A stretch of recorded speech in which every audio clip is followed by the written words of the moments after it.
მოგესალმებით ძვირფასო მსმენელებო. ჩვენ გახლავართ სოფელ ბორნისის საჯარო სკოლის მოსწავლეები, მე-11 კლასის მოსწავლეები სუსანა ბაბაიანი და სუსანა ემირიანი და მე-10 კლასის მოსწავლე მერი ხუბლანი. დღეს ჩვენი პოდკასტის თემა შურისძიება და მისი დამანგრეველი ძალა, რომელიც ზოგჯერ ყველაზე უმანკო გულშიც კი იკიდებს ფეხს. ჩვენ გავიხილებთ გურამ გეგეშიძის მოთხრობის ნაწყვეტებს, სადაც აღწერილია ორი ობოლი ძმის, რეზიკოსა და მისი პატარა წითელთმიანი რიჟას ცხოვრება. მათ მოხუცი ბეբი აზრდის, ისინი თითქმის მთელ დღეს უსაქმოდ ატარებენ ქუჩებში.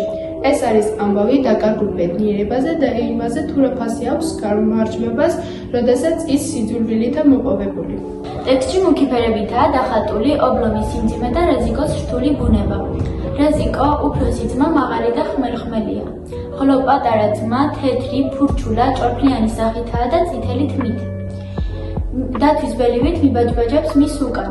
მიუხედავად იმისა, რომ ძმები ერთმანეთს არგავდნენ გარეგნულად, ადვილად ამოიცნობდნენ, რომ ძმები არიან. ისინი ადამიანების მიმართ სრულიად განსხვავებულ დამოკიდებულებას ავლენენ. რეზიკოს რთული ხასიათი აქვს. ის ერთი მხრივ ზრუნავს უმცროს ძმაზე. უცხო ქალს არ მისცა უფლება და ჩაგრა რიჟა, გამოსტაცა ძმას ვედრო და თხრილში გადააგდო. ქალს კი უთხრა, წადი შენ შვილებს მოატანინე წყალი.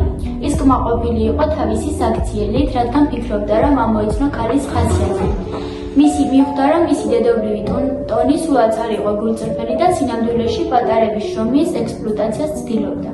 თუმცა მოგვიანებით იგივე რეზიკო სრულად კონტროლ აგრესიას ავნებს უმცროსი ძმის მიმართ, როდესაც პატარა ძმა იმუქრება, თუ თან არ წაიყვანს. ბები ასე ტყის იგაი რომ ეძება, რეზიკო გასახდება წყლის ასტიკამ, იცემ მას, ეს პრაცი მართლივი იყო, არა მხოლოდ ძმისკენ, არამედ საკუთარი თავისკენ, არამედ სხვანაირისკენ. რეზიკო მხეცური გაბრაზებით იქნება წაღებად, რათა თავი გამოეცინა მეძიმე და მეწარი შვილოსნობა, რომელიც მას დატოვდა. შურისძიების წყობილი იზრდება. რეზიკოში შინაგანი ტკივილი და სიცარიელი კიდევ უფრო ძლიერდება მას შემდეგ, რაც გაიგებს, რომ მისი ძმა რიჟას სხვა უფრო დიდმა ომარამ დაჩაგრა. ომარამ რიჟას წაართვა შურტული და ყვარღული ამოარტყა და კინაღამ წყალში დაახრჩა. რეზიკო ამ ამბავად გააბრაზა, თუმცა როცა თავად მოდარას ბაღჩაში საზამთროებს მიირთვებდა, ძმას არაფერი წამოუღო. თითქოს ტანითა და ასაკით პატარა რეზიკოსგან ნაკლებად მოსალოდნელია ომარას განახვა, მაგრამ ჩვენ ვხედავთ, როგორ უშიშოდ ეძებს რეზიკო მას. ომარა 17-18 წლის ღონიერი და სწრაფი ბიჭია. მას აქვს ლაღი და ბედნიერი ცხოვრება. ის ლამაზად ხტებოდა წყალში და გულიანად ხარხარებდა. რეზიკოს მთელი გულით სძულდა მისი საქციელი მოქნილობა და ბედნიერი ცხოვრება. რეზიკო ფიქრობდა, რომ მხოლოდ შურისძიებას შეეძლო დაებრუნებინა მისთვის ბედნიერი და საყვარელი ცხოვრება. ამ უნარის დაკარგვა ყველაზე დიდი უბედურებაა. რეზიკო გულში დაგუბებული ბოღმით მიდიოდა შურისძიებლად. მას გული ეკუმშებოდა სიძულვილისგან და ტკივილისგან და ძალიან უნდოდა ომარას ცემა. რეზიკო ომარა მის მხრიდან მოსთავებულ რიგინიტიშკართან მიდის. რიგინიტიშკარი მას სიკვდილს აკონებდა და უსიმა გრძნობას უქმნიდა.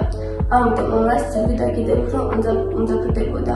ომარას დედა რეზიკოს თვლიდა დაელაპარაკა, მაგრამ ამათ გაგიზიანა ის. როდესაც რეზიკო ომარა რიგინიტიშკის სიმში სკანებში დაინახა, მეტეტანახვა საკვალი მეკორო და ნახასაკი გაუხარდა. რეზიკო უბიდა ამოღებული ესვრა და დაიწყო ჩხუბი.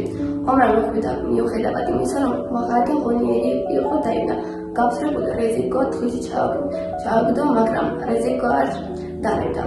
რეზიკო აღარ ფიქრობდა ძმაზე, არც საკუთარ თავის, მხოლოდ შურისძიებაზე ფიქრობდა. საბოლოოდ დაპირისპირებასაც ომარა ეკითხება რა გინდა ჩემგან, რას გადამეკიდე. რეზიკო პასუხობს, რატომ ახრჩობდა მის ძმას. ომარა ბოდიში ხდის და ცრემლებიც კი წამოუვიდა. მაგრამ რეზიკოს ერთი მოთხოვნა აქვს, მუხლებზე დადექი და მოგეშვები. რეზიკო ისტორიულად კვირის რომ არ დადგება მუხლებზე. ის იშემცხელებს სახეში და მთელ ხმით აფხავრდება. რეზიკო დგას და უყურებს ადირებულ ომარას. ის ხვდება, რომ საკრები ასრულდა, მაგრამ არავითარ სიხარულს არ გრძნობს. პირიქით მას ახლო უფრო ძლიერს გიოდა გული.